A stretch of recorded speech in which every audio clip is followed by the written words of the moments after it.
Conflict is inevitable. It can happen in our personal lives, within our communities, even on a global scale. But how we handle conflict determines our relationships, our progress, and our success. Show empathy, use nonviolent communication, and listen, y'all. We got to listen to the person that's expressing themselves, right? And conflict resolution isn't always easy. And honestly, I don't even think like in my life that I was actually taught how to resolve a conflict. It was just, don't do that. It's bad. But it's not easy when it comes to conflict resolution. But it is critical for building healthy relationships and thriving in society.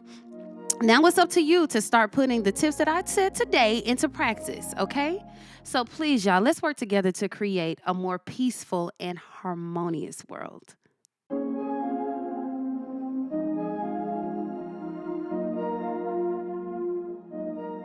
Welcome back to another moment with joy. I'm so excited that you guys join me again for another beautiful Thursday. And May is too cold. And I know y'all agree. I don't remember May being this cold, y'all. But bundle up. And we're going to all pray that the warmth just comes in very soon, okay? Because I'm cold. But anyway, welcome to another beautiful Thursday with Joy River, certified life coach. I am your host for A Moment with Joy, and I'm grateful for you. I'm grateful that you chose to tune in today.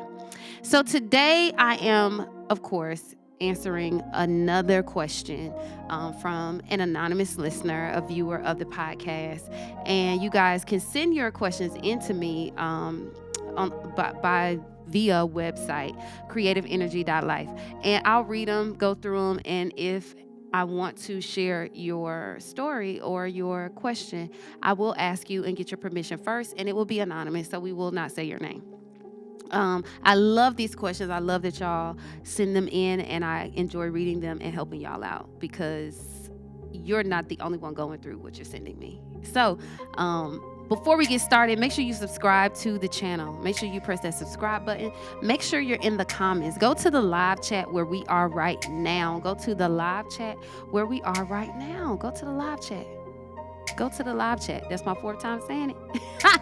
And comment, y'all. Talk to me. I see that y'all are watching, but, get in those comments. Drop me some hearts. You ain't even got to say a whole lot like, okay, yeah, we understand. Just drop me some green hearts. Let me know you there. Send me a little badge. They're 99 cents. Send us a little badge. Show us that you want more content. Show us that it's valuable information that you're getting. And make sure that you're sharing these videos and those comments. All that stuff helps us get seen all over the world on YouTube. Okay, so I just want to thank each and every last one of y'all who support this show, support me, support the girls. We all love and appreciate y'all because we doing the doggone thing, okay? So this is our moment. I'm getting into it.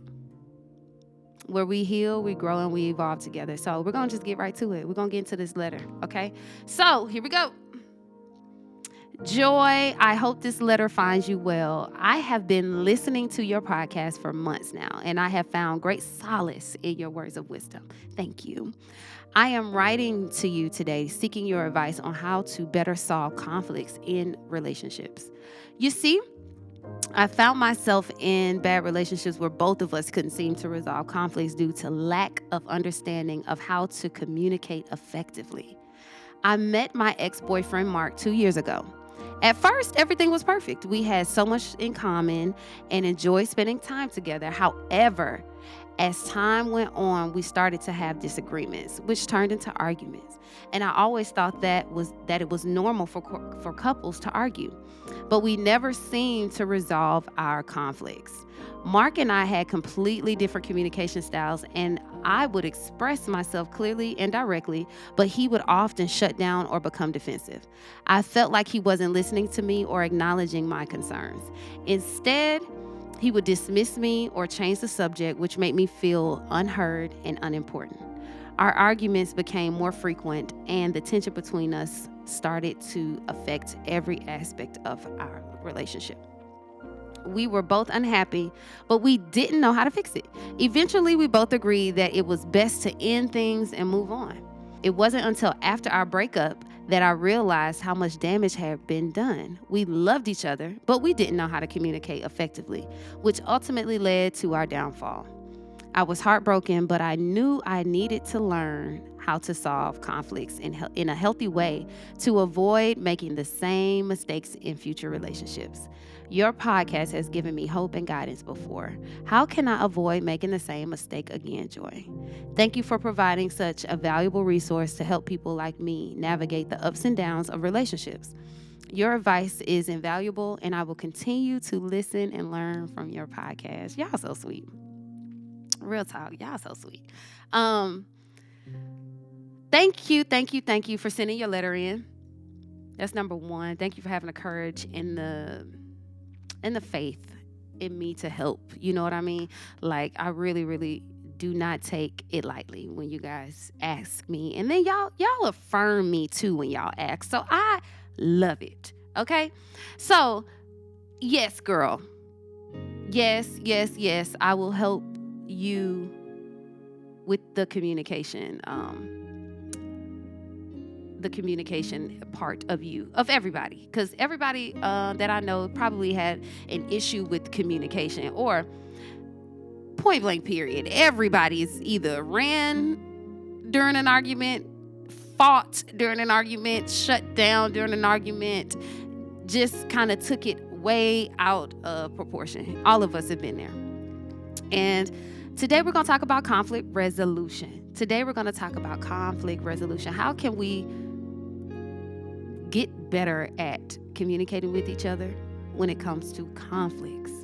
Because normally people hate them. We hate conflicts. We hate trouble. We hate all those things. But today, I am going to give you ways to get better at solving conflicts within your relationships. And honestly, we're talking about relationships in a romantic way, but this goes for all types of relationships. Your job, your friendships, your parents, your children. Solving conflicts go all around the board. It's just not in romantic relationships. So today, that's what I'm gonna do, because relationships are an important aspect of everyone's life. Okay? And it's common to experience disagreements and conflicts at times. It's common, y'all. However, managing conflicts and disagreements effectively is crucial for maintaining healthy relationships. And that's what we're about to do. I'm about to help y'all. So I got 2 strategies that I know helped me when it came to arguments within my relationship. Because when we love a person, we don't want to hurt them. And we get very, very hurt when they do and say things that hurt us, especially during an argument. Things can be said that we're going to regret later. Things can be said that we really don't mean. We just trying to be petty, trying to throw shade because you're not going to come for me like that. And that's what be happening sometimes. But that's not what we're going to do. We're not going to do that energy. We're going to change it up. And my friend here wrote me and said, Joy, I don't want to make that same mistake. So I'm going to help you. The first strategy, active listening. Y'all, we got to listen up. We got to open our ears and listen. The first strategy for resolving conflicts is active listening. Listening to each other's perspectives and emotions is vital in finding a common ground between the parties, y'all. And here are some steps on how to actively listen, okay? Pay attention. Listen to each other's perspective without interrupting. Listen to each other's perspective without interrupting. Feel the emotion that your partner is trying to convey. Okay? This means you're paying attention, meaning you're not thinking of your reply. And that's hard for all of us. That's hard for all of us. Because you know when a person be talking, because when you said that and when you did this, we like, okay, yep, I didn't say that. Nope, I didn't say that either. Nope, I didn't. We already got our reply going. And I mean, the bullets be in the gun ready to blaze. As soon as they done talking, we coming back with a... And Joy, how you know? Because I'm being free and delivered from that. Okay? I'm being free and delivered from it. You have to start listening to your partner talk, y'all. And let them finish. Let them finish. Don't interrupt them. Don't say, Don't do that. Okay, so that's the first one. Pay attention, listen to them, feel their emotions, look into their eyes, and be present. Be present, okay? And do not reply before they're done. Okay, and before you reply, guess what you're gonna do? This the other way up under strategy 1 of active listening. This is another step. After we pay attention and we heard our partner, we felt their emotion, we let them have the floor to get it all out. We're gonna ask questions before we reply. Okay? We're gonna ask questions. Ask questions to clarify what your partner is trying to convey or say, and lend them the space to express themselves fully. Okay? Lend them the space to express themselves fully. This is important because after you paid attention, because a lot of people say they be paying attention. I heard you. Y'all, I know y'all heard this before. I heard what you said. And then me, I am very good for it. Repeat what I said then. Because I want to know if you're really listening to me or listening to your reply in your head at this time. Okay? So we're going to ask questions, and I ask questions. This one might be my favorite one. I'll ask the question just to make sure I'm clear on what is really being said in this moment.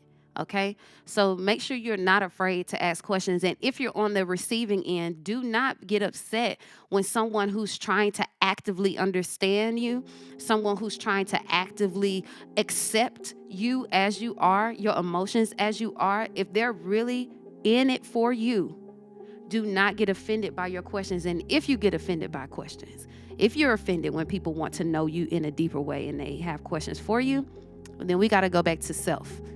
Okay? Go back to yourself and be confident in who you are. Be confident in your emotions. Be confident and unapologetic about how you feel. Okay? So we're going to pay attention to our partners and we're going to ask questions. And those questions are going to allow your partner to know, oh, they're listening to me. Believe me when I say it, okay? Believe me. That act of listening will stop the storming out. That act of listening will stop the shutdown.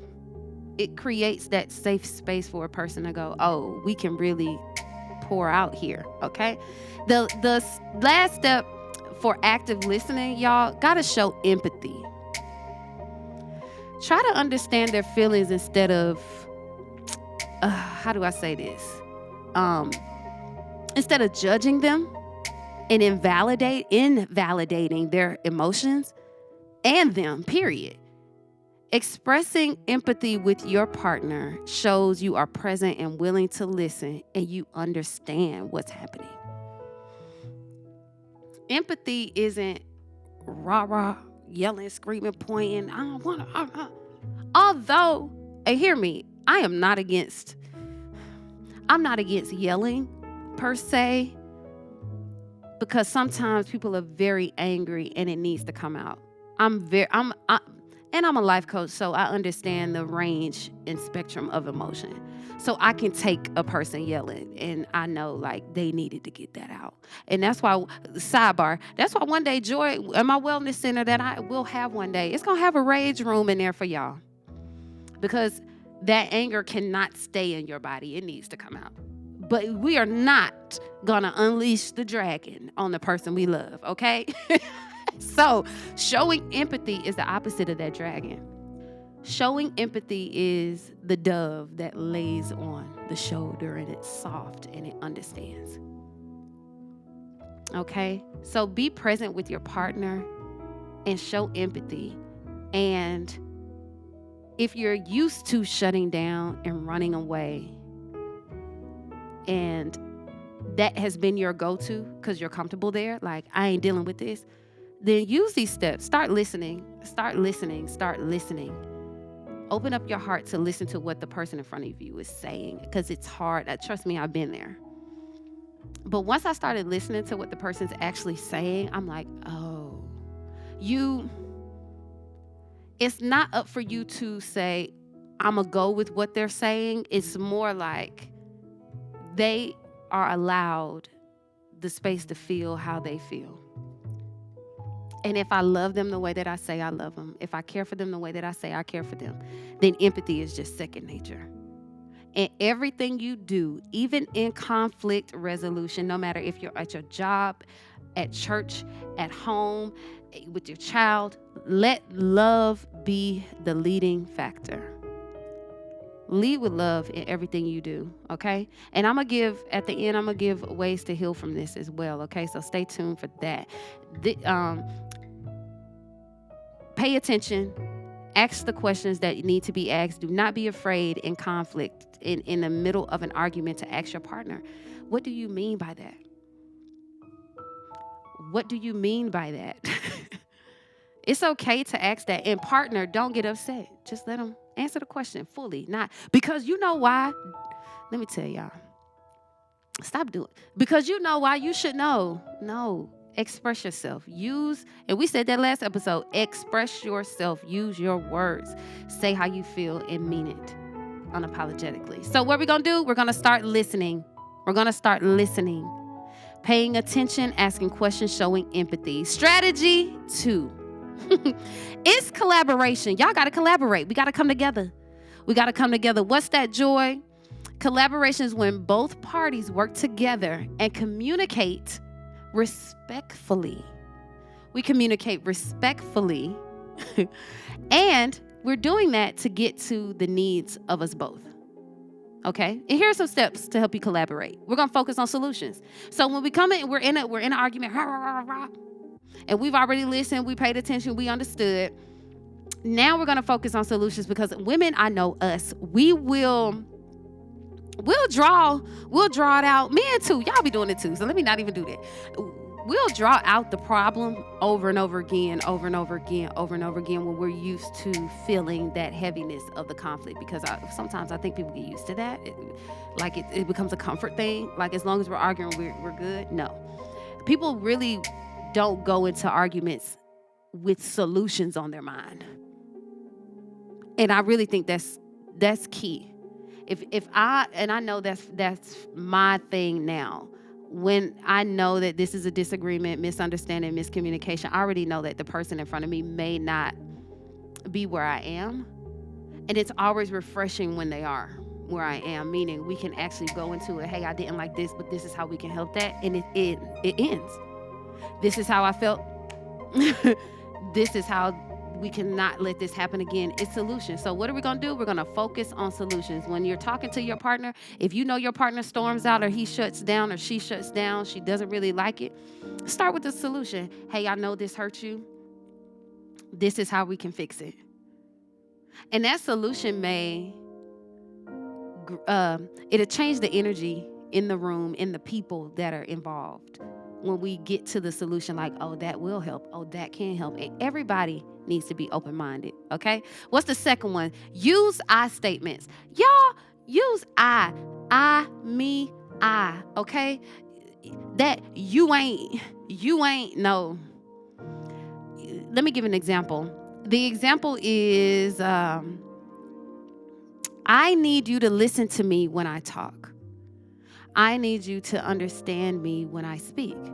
I need you to give me the floor when it's my turn. I feel seen, I feel heard when you do that. Okay? Not, you never listen to me. You ain't never on my side. That you and that never, y'all, drop it. You ain't never. No, I need this from you. I felt this way when you said this, because that's communicating, y'all. Using I. Put yourself and be accountable for how you feel. Not you did this and you did this, and when you did this, I did this, and when you did this, I did this because you. I need you to not hit me because I don't like to be hit. I need you to not curse at me because I deserve to be talked to with respect. I. Okay, so we're going to start using I statements and not you, okay? Because when emotions are high, it's so easy to blame the other person, okay? And this just is going to cause more resentment and more anger in your conflict. So start dwelling on the solution. Go there and use I statements and keep yourself accountable in this, okay? And find common ground, y'all. This is the thing. You got to compromise. Find common ground. And I'm going to give y'all some ways in just a second.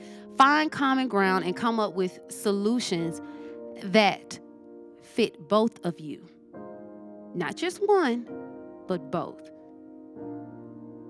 Okay? So, Joy, what's a compromise? The compromise would be if your partner is the one, Mark would storm out on you, right? He would you would express yourself clearly and he would storm out. The compromise in that situation, for example purposes, would be, Mark, when we have a conflict or when we have a disagreement, can we agree that you'll sit there and go through it with me? And he has to say yes. And if he says no, then we go to the next solution. What can we do together that works for both of us? It can't just work for one party. But this is the work that comes into relationships. Any type of relationship, a friendship, platonic, romantic, whatever it is, you have to learn to work at it. It never just falls in your lap. You both have to be equally responsible and accountable when it comes to communication and solving conflicts within that. So what we're going to do, we're going to actively listen and we're going to collaborate. And if you need all the steps, I'll put them down in the description so you can get those steps. And now this is my favorite part. It's a time to heal. This part is where I just give y'all a few practical things to do at home that'll help you get to this place, okay? So, of course, these are the things that we're going to do, okay? The first thing is we're going to practice active listening. This is what you're going to do with your partner for 10 minutes every day. If you want this work. If you want this love, if you want this work, you got to put it in. You got to do the work. 10 minutes every single day. Set aside any distractions and listen intently without interrupting. Share with each other what you feel and experience after the exercise. So you're like, Joe, we ain't got no conflict going on. We're going to do active listening. Meaning you're practicing listening. You're just going to sit there with your partner, your friend, your mother, whoever. And you're just going to listen for 10 minutes. And you could tell them, hey, I'm practicing how to listen, how to solve conflict. And in solving conflict, I had to learn to listen first. So this is going to help me listen to people when they talk, to hear every word that's coming out of their mouth. Okay? So that's what we're going to do for 10 minutes. And the second one is we're going to practice collaboration. The two strategies today, we're going to put them into work. In collaboration, we're going to do it for 15 minutes once a week. Just once a week, 15 minutes, discuss a disagreement or conflict where you can use this strategy. Find common ground and come up with a solution that works best for both of you. Okay? Share with each other how well it worked and offer feedback to each other. Okay? That's the exercise that we're going to do. So spend 15 minutes collaborating and listen. If you're in a relationship, there's something. Everything isn't going perfect.